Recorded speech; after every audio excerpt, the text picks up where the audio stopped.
We begin with the breaking news today, that shooting at Fort Hood in Texas. It is the largest Army base in the nation, north of Austin, the site of that other deadly shooting nearly 5 years ago. And this was the urgent message sent out to those on base. 41,000 people told to shelter in place. And this is what they heard over the speakers. Listen. Seek shelter immediately. The president has now spoken out tonight, saying he is heartbroken, and we'll bring that to you in a moment. But let's go straight to ABC's Chief Justice correspondent, Pierre Thomas, for the latest details on the shooter and the casualties. Pierre.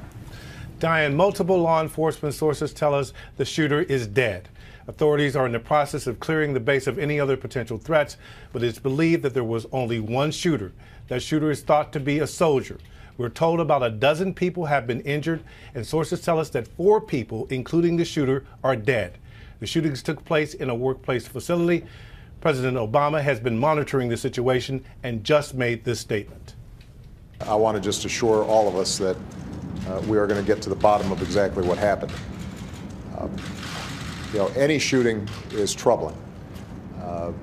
Obviously, this reopens the pain of what happened at Fort Hood 5 years ago. We know these families. We know their incredible service to our country and the sacrifices that they make. Obviously, our thoughts and prayers are with the entire community, and we are going to do everything we can to make sure that the community at Fort Hood has what it needs to deal with the current situation, but also any potential aftermath. We're heartbroken that something like this might have happened again. In addition to the military personnel at the scene, the FBI is also responding, as well as other federal agencies. They're now going through the base to try to secure the scene and take care of anyone who might have been hurt. This comes roughly 5 years after Army Major Nidal Hasan opened fire at Fort Hood, killing 13 people and wounding 32 others. It was the worst mass murder at a military installation in U.S. history. Major Hasan was sentenced to death last August. Diane, so sad that this tragedy has once again come to that base. And as we know, he was a psychiatrist on base there. But Pierre, let me just check again. As far as we know, one shooter? One shooter. They're double checking to make sure that there was no one else, but they believe one shooter, and we are told that shooter is dead, Diane. All right, Pierre, standing watch for us tonight on the story. And moments ago, I had a chance to speak with someone who was there on the ground when the shots rang out. Sergeant Major Nicholas Connor, the press information officer at Fort Hood. Right now, Diane, I can tell you that here at Fort Hood, we can confirm that there was a shooting.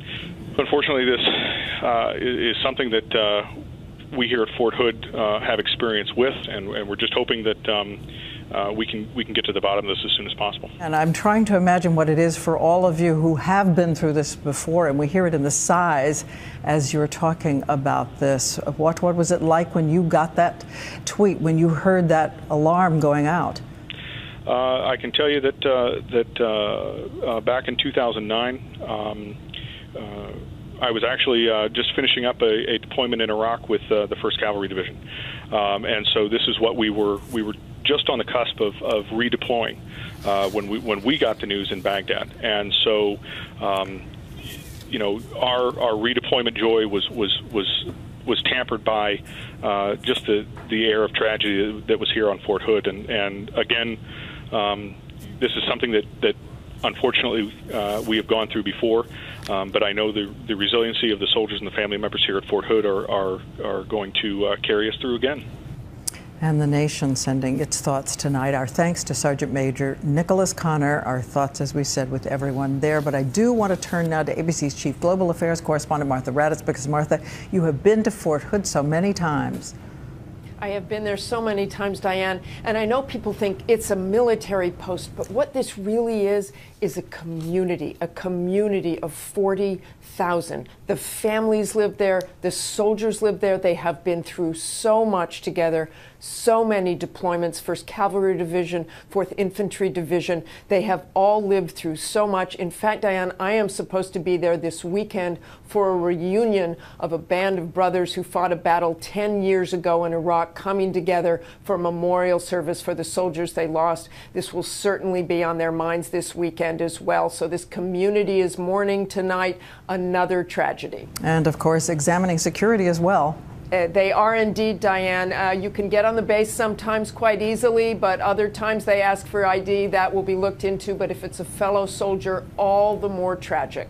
All right, Martha Reddit's reporting in Washington, and she will be following the story throughout the night. We'll tell you more as we learn it on abcnews.com.